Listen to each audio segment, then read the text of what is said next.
Hello বন্ধুরা, প্রথমে জানাই সবরে নতুন বছরের শুভেচ্ছা।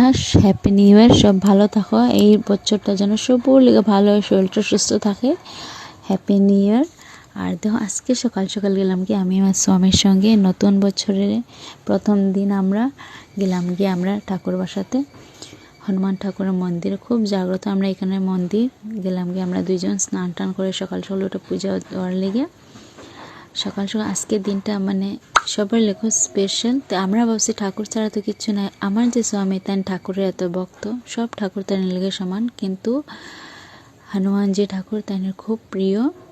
তাইনের আমার স্বামীর জন্ম মঙ্গলবারে, তাই খুব মানে এই ঠাকুরে। আর আমি যদিও বিয়ার আগে কম জানতাম, কিন্তু বিয়ার পরে আমার স্বামীর থেকে বাদ বাকি জিনিস দেখা আমি বহুত কিছু শিখতে পারছি।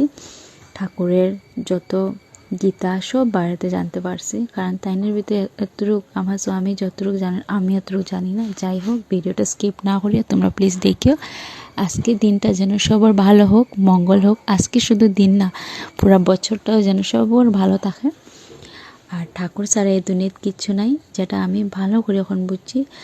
আর আজকের দিনটা আমার লাগে একটু বেশি স্পেশাল, আমার লাগে আমার হাজব্যান্ডের লিগে, যার কারণে আজকে কই না অন্য কিছু সেলিব্রেশন করা দেখে না, আজকে জায়গায় ঠাকুরের সামনে। যদি ভিডিওটা ভালো লাগে প্লিজ লাইক কমেন্ট শেয়ার করে। টাটা।